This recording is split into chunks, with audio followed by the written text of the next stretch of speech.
길을 가다 보면요, 방향을 알려주는 이정표가 있습니다. 보신 적 있으시죠? 이정표는요, 내가 목적지로 갈 때 방향을 알려주는 역할을 합니다. 내가 어디까지 왔는지, 또 내가 얼마나 더 가야 되는지를 알려주는 것이 이정표입니다. 또 학교를 가보면요, 학교 가신 지 꽤 되셨죠? 학교에 가면 앞에 태극기 말고 붙어 있는 것이 있습니다. 이게 뭐냐면 급훈이죠. 다 급훈이 있으셨죠? 아, 그런 게 있었지 라고 생각하시나요? 너무 오래되셔서. 급훈을 보면요, 그 반이 어떤 목표로 한 해 동안 갈지를 설정하는 것이 급훈이죠. 어떤 목표를 가지고 그 한 해를 살아갈지를 써놓는 것이 급훈입니다. 그리고 학교에는 또 뭐가 있어요? 교훈이 있습니다. 교훈은요, 그 학교가 정한 덕목들을 좀 적어 놨던 거죠. 제가 다닌 학교는 정의, 사랑, 근로가 교훈이었습니다. 그것처럼 학교가 정한 덕목을 써놓은 것이 바로 교훈입니다. 마찬가지로 우리 교회에도 그런 목표를 향한 것을 정한 게 있습니다. 그게 바로 표어죠. 우리 교회 표어 아십니까? 네, 보셔야 아시나요? 안 보셔도 아시죠? 네, 다들 표 아십니까? 했더니 시선이 다 저쪽으로 하세요. 저희가 늘 이야기하는 본질은 깊고 영향력은 넓은 교회가 우리 교회의 표어입니다. 본질은 깊고 영향력은, 예수 그리스도의 영향력은 넓게 흘려보내는 것이 우리 교회가 가야 할 방향성, 그리고 그것이 우리 교회의 표어인 것이죠. 오늘 말씀은요, 데살로니가 전서 5장 12절부터 24절에 대한 말씀입니다. 그리스도인으로서 서로를 어떻게 존중하고 하나님께서 기뻐하시는 삶을 어떻게 하면 잘 살아갈 수 있는지에 대해서 그 방향성을 알려준 곳이 오늘 본문입니다. 바울은 이 편지에서 교회 공동체가 지켜야 할 중요한 원칙들을 우리에게 알려주고 있습니다. 이것을 통해서 우리의 믿음의 삶이 어떤 방향으로 나아가야 할지를 다시금 한번 돌아볼 수 있는 것이죠. 바라기는 오늘 말씀을 통해서 우리가 어떤 목표로 살아가고 있고 어떤 목표로 신앙생활하고 있는지를 점검해 보는 시간이 됐으면 좋겠고요. 또한 그 점검한 결과를 통해서 다시금 우리가 신앙의 방향을 잡고 걸어갈 수 있기를 소망합니다. 데살로니가전서 5장은요, 마지막 권면과 인사말이 쓰여져 있는 부분입니다. 바울은요, 우리 그리스도인들에게 다양한 권면을 오늘 말씀을 통해서 하고 있습니다. 그 중에 첫 번째가 뭐냐면 교회 지도자들을 귀히 여기라 라고 이야기를 하고 있습니다. 이때 당시에는요, 교회 직제가 세워지지 않았기 때문에 어떤 직분이 나와 있지는 않습니다. 누구를 귀하게 여겨라 이렇게 이야기하지는 않고 있습니다.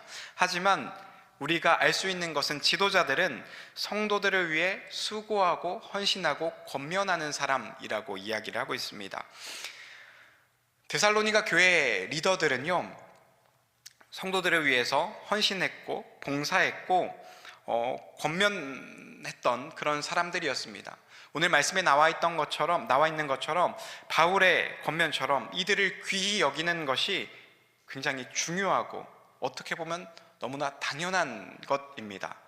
그렇게 헌신하는 사람들이 없으면 교회가 잘 굴러가기 쉽지 않겠죠. 목사님께서 이렇게 예화로 비유로 설명해 주신 것 중에 교회를 배에 대해서 이렇게 비유하셨던 걸 기억하실 겁니다. 교회는 어떤 교회가 되어야 된다고 이야기를 하셨죠? 네, 멋진 배요? 멋진 배, 잘 가는 배, 빠른 배 이야기하셨습니까? 유람선 같은 배가 아니라 군함 같은 교회가 되어야 된다라고 이야기를 하셨던 것이죠. 군함 같은 교회가 되어야 된다는 거죠. 각자의 자리에서 자기가 맡은 일들을 잘 감당해야 되는 것입니다. 근데요, 우리 교회를 보면 모두가 다 헌신하고 모두가 다 수고하면 좋겠지만 그렇지 않은 분들도 계시고 열심히 수고하고 헌신하시는 분들도 계십니다. 지금 수고하고 헌신하는 분들 한번 머릿속에 한번 떠올려 보시겠습니까? 다들 아유 나지 그렇게 생각하고 계십니까?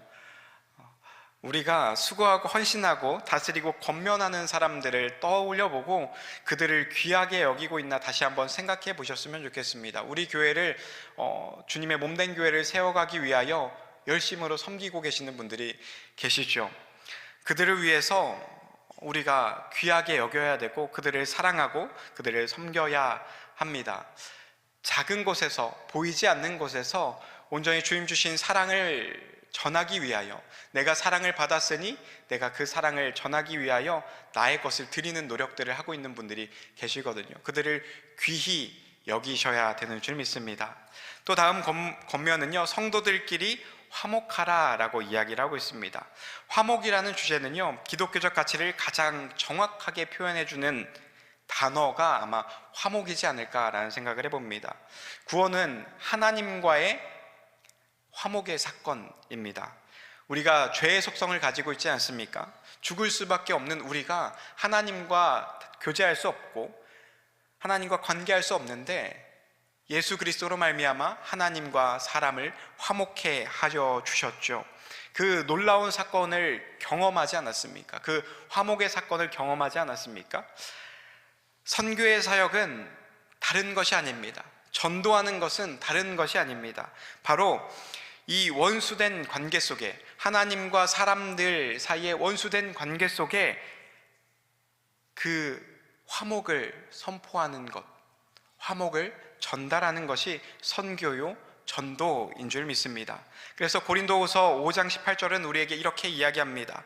모든 것이 하나님께로 났으며 그가 그리스도로 말미암아 우리를 자기와 화목하게 하시고 또 우리에게 화목하게 하는 직분을 주셨으니 이야기를 하고 있습니다. 우리가 화목을 경험했으니 우리도 화목해 하는 직분을 우리에게 맡겨주셨습니다. 그래서 여러분들은 다 선교사님들이십니다. 네, 보통 이러면 아멘 이렇게 하셔야 되는데 그죠? 여러분들은 다 화목해 하는 선교사님들이십니다. 네, 여러분들은 화목해 하는 직분들을 다 주님께서 주셨습니다.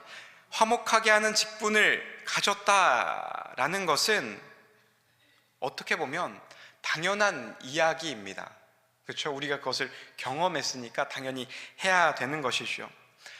그런데 우리 안에도 이 하나님과 인간 간에 화목해 하는 것을 경험했는데 참 안타깝게도 사람과 사람 사이에 화목하지 않은 분들이 계실 때가 있는 것이죠. 사역지를 많이 돌아다니다 보면 그런 분들을 만나게 됩니다. 주님을 사모한다 이야기하지만 지체 안에서 화목하지 않은 모습들을 보게 될 때가 있는 것이죠. 우리 안에도 혹시 그런 지체가 있습니까? 불편한 지체, 화목하지 않은 지체가 있습니까? 그들을 또 한번 생각해 보셨으면 좋겠어요. 생각하지 않으시는 것은 그런 분들이 안 계셔서 그러신 거죠. 그렇죠? 화목한 공동체가 되어야 됨을 이야기를 하고 있습니다. 서로 화목해야 된다는 것이죠. 먼저 다가가서 말을 걸고 먼저 인사를 나누어 보는 것, 그것이 굉장히 중요한 줄 믿습니다. 우리가 하나의 공동체이지 않습니까? 특별히 우리 교회는 105년이 되었습니다. 오랜 시간 우리가 신앙을 유지하고 있는데 새로운 분들에게 다가갈 때 어려움이 조금은 있는 것 같습니다. 새로운 사람은 새로운 사람이고 있던 사람은 있던 사람일 때가 많이 있죠. 바라기는 새로운 사람들과 기존에 있던 분들까지도 화목해하는 도전이 있기를 소망합니다. 네, 아멘 하신 분들은 새로운 얼굴을 보시면 먼저 다가가셔야 돼요. 화목을 이루시게 하시려고 다가가셔야 되는 줄 믿습니다. 그렇게 하실 거죠? 네. 그 다음 권면은요, 교회 안에서 약한 자들을 어떻게 대해야 될 것인가 하는 권면을 해주고 있습니다. 교회는 들어올 때 혹시 여기서 인성검사하고 계신 분, 들어오신 분 계십니까? 없습니다. 그죠? 인성검사 하지 않고 그냥 들어오는 곳이기 때문에 다양한 분들이 모이는 곳이 교회입니다. 어떻게 보면 교회는 약한 자들이 모이는 곳이 교회이기도 합니다. 세상 가운데 슬픔과 아픔이 있고 삶 가운데 어려움이 있고 주님을 향하는 자들, 주님을 찾는 자들, 주님 없이는 살 수 없는 자들이 모이는 곳이 바로 교회이죠. 그러다 보니까 약한 사람들이 있기 마련입니다. 오늘 본문은요, 그런 사람들을 이야기를 해주고 있습니다. 첫 번째가 게으른 사람들이 있죠. 그들을 권계해야 합니다. 이 사람들은, 바울이 이야기하는 이 게으른 사람들은요, 어떤 사람들이냐면요, 자기의 손으로 수고하지 않고 먹고자 하는 사람들입니다. 움직이지 않고 수고로운 헌신을 하지 않고 먹으려고 하는 그런 사람들이죠. 궁핍하여 다른 사람들의 도움만을 바라는 자들이 바로 이 게으른 자들이라고 이야기를 하고 있습니다.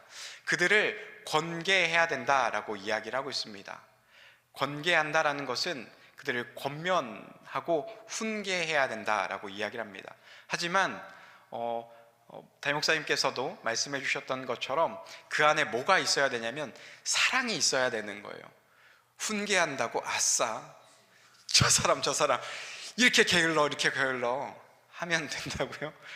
그렇지 않습니다. 훈계하고 권면한다라는 것은 그 안에 사랑이 있어야 되는 거죠. 그 사람이 그렇게 변화해야 되는 것을 기대하는 마음으로 그 사람을 이 게으른 자에서 그것을 뛰어넘을 수 있도록 도와주는 권면을 해야 됨을 이야기를 하고 있습니다. 또한 약한 자들이 있습니다. 그들은 의도적으로 그런 것이 아니라 그의 삶이 약한 것이죠. 힘이 없는 자들을 이야기를 하고 있습니다. 그들을 붙들어 주라고 말하고 있습니다. 사람이 온전해지는 것은요, 시간이 오래 걸립니다. 습관이 되어야 되고, 사람이 변화되는 것은 훈련이 돼야 되는 것이죠. 하루아침에 변하는 일이 있습니까? 맞아요. 하루아침에 변하지 않습니다. 그렇기 때문에 그들을 붙들어주고 그들을 권면하고 권계해야 되며 굉장한 인내로 그들을 붙잡아 주어야 되는 것입니다. 그래서 사도 바울은 오늘 뭐라고 이야기하고 있습니까? 모든 사람에게 오래 참으라 라고 이야기하고 있습니다. 그냥 참는 것이 아니죠. 어떻게 참으라고요? 오래 참아라 라고 이야기하고 있습니다. 굉장한 인내가 필요한 작업들이죠. 한두 번 참는 것이 아니라 오래 참으라고 권면하고 있습니다. 그리고 그 다음 권면은 악을 악으로 갚지 말라 이야기를 하고 있습니다. 참 어렵지 않습니까? 우리의 성정은 늘 그래요. 한 대 때리면 어떻게 해야 돼요? 2대 때려줘야 돼요. 그죠? 내가 한 번 욕먹으면 어떻게 해요? 2번 욕을 해줘야 성질이 풀리는 성정을 가지고 있는 것이 인간의 본성이죠. 하지만 악을 악으로 갚지 말라라고 이야기를 하고 있습니다. 제가 최근에 어떤 권사님과 대화하다가 그런 권사님의 간증을 들었어요. 자기가 볼펜을 써야 되는데 볼펜을 딸깍해서 쓰다가 볼펜이 나왔다 안 나왔다 하는 거예요. 안 나오면 바꾸는데 나왔다 안 나왔다 하는 거죠. 그럼 어떻게 됩니까? 짜증이 나는 거예요. 그래서 권사님이 이 볼펜을 부셔버리고 싶다라고 생각을 하셨대요. 근데 부셔버리려고 하는 순간 무슨 생각이 드셨냐면, 나도 주님께 이런 볼펜 같은 존재가 아닌가 라는 생각들을 하셨다는 거죠. 내가 쓰려고 할 때, 하나님이 쓰고자 할 때 안 나오는 그런 볼펜 같은 사람이 아닌가 하면서 다시 한번 자신을 돌아보셨다라고 이야기를 하셨습니다. 우리도 오래 참음으로 그들을 권면하며 또한 그들에게 사랑을 전해줘야 되는 것이죠. 그리고 성도들을 대할 때든지 불신자들을 대할 때든지 항상 선을 따르라 라고 권면하고 있습니다. 악을 악으로 갚지 말라라는 것은요, 앞에 본문에도 나와 있거든요. 데살로니가전서 4장 6절에 이렇게 이야기합니다. 이 일에 분수를 넘어서 형제를 해하지 말라라고 이야기를 하고 있습니다. 분수를 넘어서 형제를 해하지 말라라는 것은요, 그가 나에게 어떤 손해를 끼쳤다고 해서 그것보다 더 지나친 배상을 요구하지 말라라는 그런 뜻을 가지고 있습니다. 그리고 가능하면 용서하라 라고 이야기를 하고 있습니다. 주님께서 우리를 용서해 주신 것처럼 그들을 용서하라 라고 이야기를 하고 있습니다. 그러면서 하나님이 신원하여 주신다 라고 이야기를 합니다. 우리가 형제의 잘못에 대해서 용서할 때 하나님께서 그에게 갚아주시고 또 나에게 선으로 갚아주신다라는 말씀입니다. 보복은 나의 일이 아닙니다. 보복은 하나님이 하시는 일이죠. 그를 용서하고 주님께 맡겨드리길 소망합니다. 내가 보복하는 것은 분수에 넘어서는 일이라 라고 이야기를 하고 있습니다. 누가 악으로 나에게 행하는 이가 있습니까? 그것을 악으로 갚지 마시고 그것은 하나님께 맡겨드리며 용서하시는 저와 여러분들 되시기를 소망합니다. 그리고 나서 사도 바울이 데살로니가 교회에 권면하는 것은 우리가 너무나도 잘 알고 있는 권면입니다. 우리가 하나님 뜻 가운데 살아갈 수 있는 거룩한 권면이자 훈련의 내용이죠. 항상 기뻐하라, 쉬지 말고 기도하라, 범사에 감사하라. 이것은 우리를 향한 하나님의 뜻이라고 이야기를 하고 있습니다. 근데요, 하나님께서 이렇게 하시기를 원하시는데, 우리가 항상 기뻐하고 쉬지 말고 기도하고 범사에 감사하기를 원하시는데, 우리가 가끔은 그럴 수 있잖아요. 하지만 이것이 지속되기가 쉽습니까? 어렵습니까? 쉬우신가요? 항상 기뻐하고 쉬지 말고 기도하고 범사에 감사하는 것이 쉽지 않은 것이죠. 처음부터 이것이 되는 사람은 없습니다. 그래서 이 말씀을 기억하고 의지적으로 습관이 될 수 있도록 노력을 해야 됨을 이야기를 하고 있습니다. 제가 이 항상 기뻐하라, 쉬지 말고 기도하라, 범사에 감사하라 라고 할 때마다 생각나는 권사님이 계세요. 제가 지난 사역지에서 만났던 권사님이신데요, 그 권사님은 늘 교회에서 열심으로 섬기시던 분이셨습니다. 교회에서 일이 있으면요, 권사님은 늘 그렇게 이야기를 하셨어요. 뿔나케 가서 하면 되죠, 목사님. 뿔나케 가서 하면 되죠. 그런 이야기를 하셨어요. 그래서 그분의 별명이 있었습니다. 별명이 뿔나케 권사님이에요. 뿔나케 모든 것을 다 하시는 거예요. 불이 나게 하신다라는 거예요. 급하게 일을 막 하신다는 거죠. 근데 급하게 하시는 이유가 있었습니다. 그분이 교회를 뿔나게 하시는 이유가 무엇이었냐면 남편분이 교회에 나가는 것을 좋아하지 않으시는 거죠. 그래서 교회에 나가는 것을 반대하셨습니다. 새벽에 나가려고 하면 문을 걸어 잠그기도 하고 나가지 말라고 이야기를 하고, 헌금을 낼 때도 야, 그럴 돈 있으면 나눠줘라 라고 이야기를 하시기도 하셔서 헌금 낼 때마다 헌금 봉투에 뭐라고 써 있었냐면, 목사님 주보에 쓰지 말아주세요, 이렇게 늘 쓰셨어요. 왜냐하면 혹시라도 남편이 보면은 무슨 돈으로 헌금했냐고 하실까봐 권사님은 늘 남편의 눈치를 보시면서 교회를 나오셔서 뿔나케 일을 하고 가셨습니다. 근데 그 권사님의 특징이 있었어요. 그것이 무엇이냐면 늘 기뻐하시고 늘 얼굴에 미소가 있으셨던 것입니다. 상황을 보면요, 기뻐할 수 있지 않는 상황들이 넘쳐납니다. 그 가정사를 쭉 보면 기쁠 수가 없어요. 그렇게 웃는 게 말이 안 되는 상황입니다. 근데 권사님은 그렇게 사시면서도 늘 미소로, 기쁨으로, 감사로 사시던 분이셨습니다.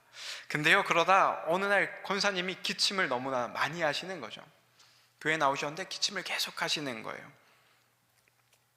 그리고 권사님 병원 한번 가보셔요. 기침을 너무 오래 하시는 것 같은데 병원 한번 가보셔요. 그렇게 권면을 드렸습니다. 권사님이 병원을 가셨어요. 병원을 갔더니 큰 병원에 가보라는 거죠. 큰 병원을 갔더니 폐가 굳는 병이신 거예요.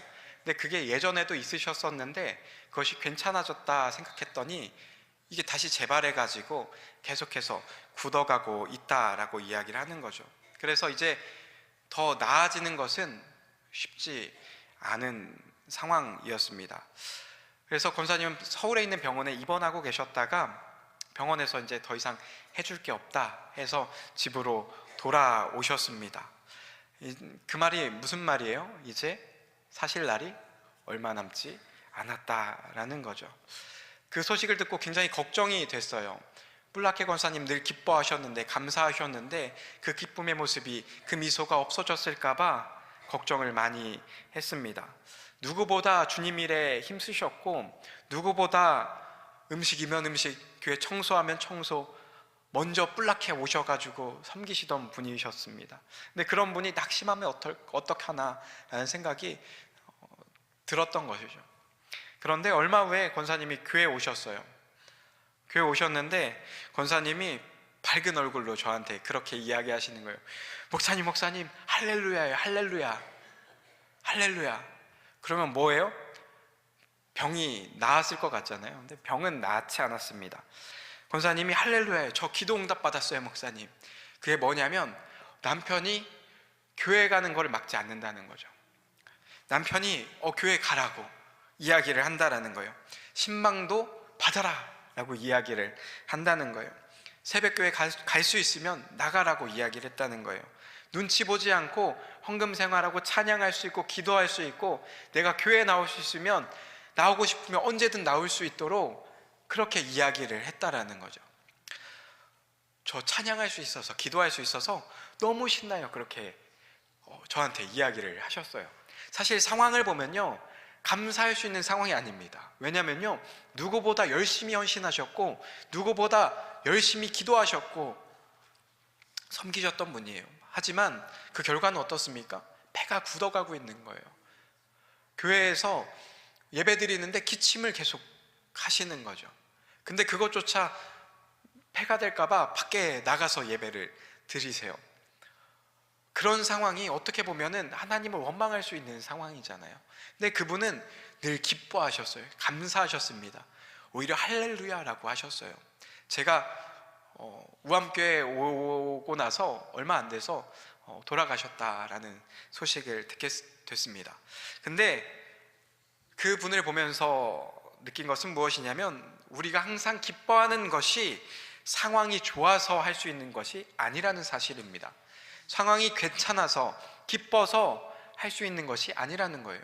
상황이 좋을 때 기뻐하는 것은요, 누구나 할 수 있는 일입니다. 하지만 상황이 좋지 않더라도 기뻐할 수 있는 것, 그것이 주님께서 우리에게 원하시는 것이죠.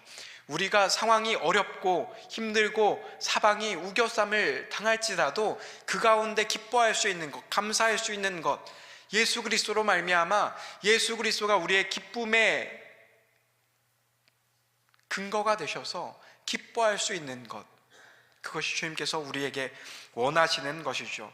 그 기쁨의 이유 되시는 주님께서 우리 가운데 역사하실 때 기뻐할 수 있는 것입니다. 또한 쉬지 말고 기도하라 라고 권면하고 있습니다. 요즘은요, 모든 것이 빠른 시대입니다. 다 빨리빨리 해야 되잖아요. 하루하루 급변하는 시대 가운데 살아가고 있습니다. 근데 우리 민족은 그 중에서도 더 빠른 것을 추구합니다. 그렇죠? 신호등이 빨간불에서 초록불로 바뀌었는데 3초 이상 기다릴 수가 없는 게 우리 민족이지 않습니까? 3초 지나면 어떻게 해요? 어느 순간 나도 모르게 손이 클락션으로 가서 빵 눌러버리게 되는 게 우리잖아요. 그러다 보니 폐해도 생길 것 같습니다. 우리가 빨리빨리 하는 것으로 우리가 발전했지만 그것으로 우리의 신앙생활에 폐해도 생긴 것 같습니다. 그것이 무엇이냐면, 우리가 은혜 받기도 빨리 받았으면 좋겠는 거예요. 은혜도 빨리 받았으면 좋겠고, 성령 충만함도 빨리 받았으면 좋겠고, 뭐 다 빨리 했으면 좋겠는 거죠. 한 번에 뭔가 끝냈으면 좋겠어요.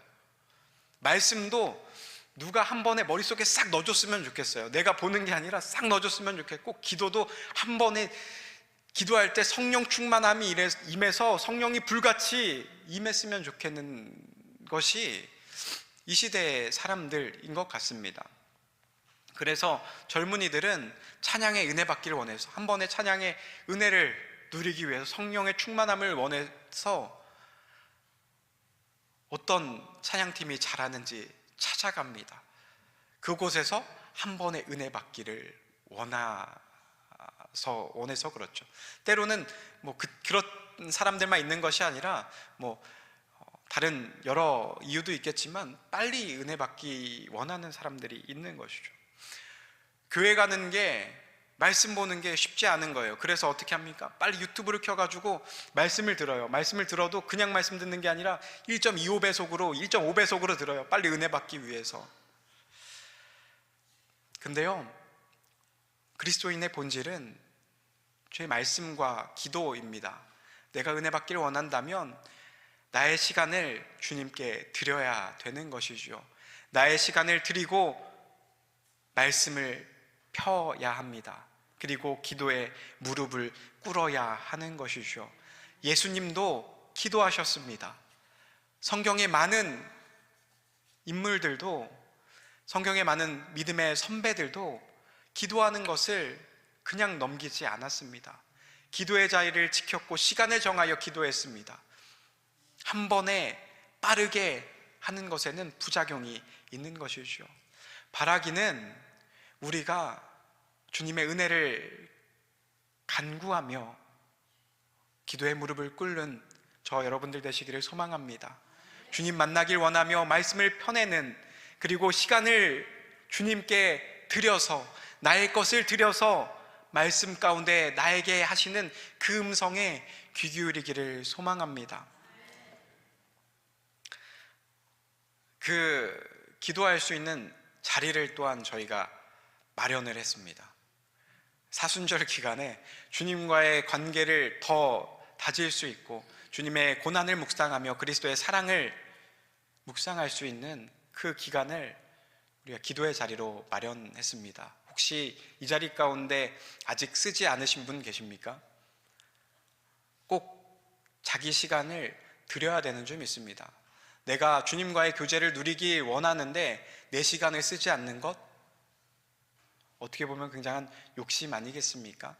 나의 시간을 들여 주님과의 교제를 누리고 그 가운데 나에게 하시는 주님의 음성을 들으시기를 소망합니다. 이러한 습관은요, 거룩한 습관입니다. 항상 기뻐하고 쉬지 말고 기도하고 범사에 감사하는 것은 한순간에 될 수 없는 것이죠.